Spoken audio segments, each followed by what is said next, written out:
What's good, y'all?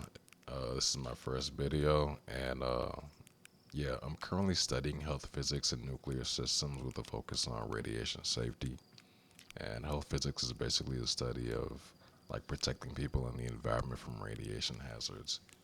And the goal of this channel is just to like explore how like invisible forces, whether that be information, stress habits, or even your environment, just like shape outcomes over time, like much like how radiation does in like in physical systems. So I just want to translate those concepts from like health physics, radiation safety, nuclear engineering, just into like insights about like stress in modern life basically.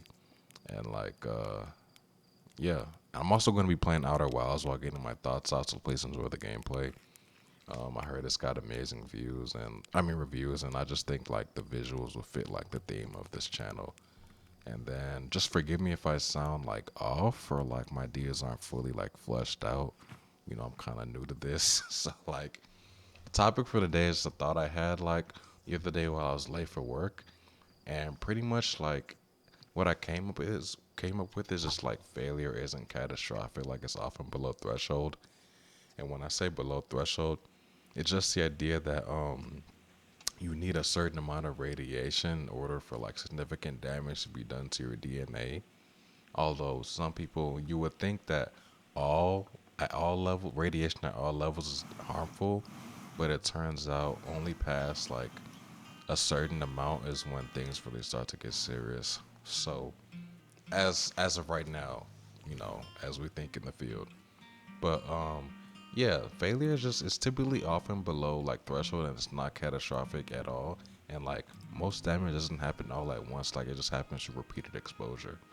And yeah, the danger isn't always dramatic, like, it accumulates, it compounds, same way like, modern life, but like pretty much the constant stimulation, like you don't feel the damage at first and then one day bow like the system fails, like you start to get symptoms in your body.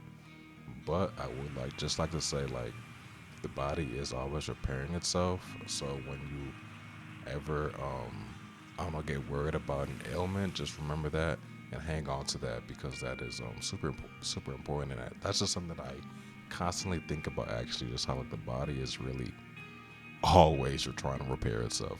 But anyways, so there's a concept in health physics that completely changed how I think about mistakes, which is not every deviation causes damage, and like not every like error crosses a threshold.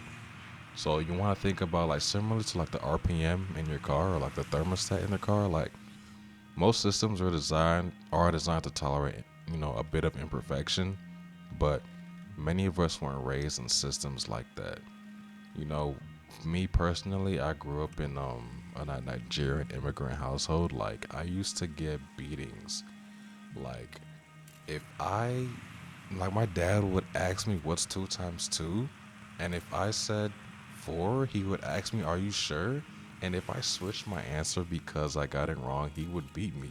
Like that's how it was. So like I think that many of us grew up in like high stress, zero tolerance environments where like, 1 minute late, punishment, missing a sign, anything wrong is strictly punishment. And like we learn to train our nervous system to treat every like miss as catastrophic, when really like, um, it's not the case. So this happened to me the other day where I was late to work, and because I decided I was gonna be late, I decided to be extra late.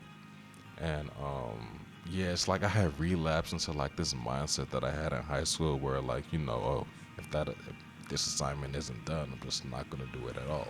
That you know perfectionist mindset, but it's really just chronic imperfectionism, basically. So the problem with that mindset is that like in both reactors and humans, and by reactors I mean like the nuclear reactors, like there's a known failure mode, and pretty much like once a system believes it's already failed, it stops regulating. So like we call that a runaway condition, but like typically like in my life it looks like avoidance, like dragging my feet, giving up entirely. But like the original failure like wasn't real. Like I was below threshold. I was originally going to be late, by like 30 minutes, and like, no system collapse, and like no one withdrew like their support. You know what I'm saying? Like everyone, to be honest, matter of fact, my coworkers were cool with me showing up 30 minutes late, but I was late by an hour 30.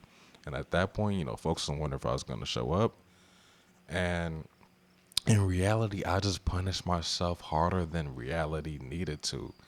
And most people aren't watching to judge you. They're just monitoring the system. So like when someone asks, where am I? Where is he? It's not condemnation, it's just concern.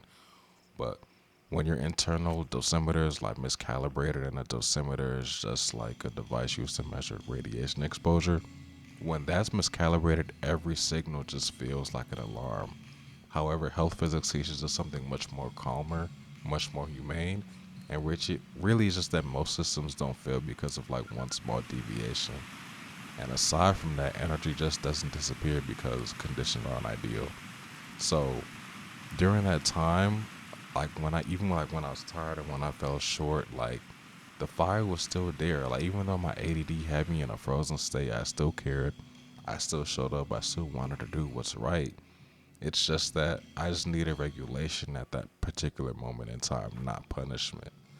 And yeah, that's what I did to myself. So basically, to sum it all up, like the correction that I'm trying to make, or like that you can make, one, understand that like showing up, counts. Even if you fall short and keep going, that counts. But in particular, is to reduce shame before you ever try and improve performance, because in high risk systems, which life just generally is a high risk game, but you think about it, safety comes from design and not intention. And human systems are no different. So I would advise you just to reduce shame before you try to improve performance.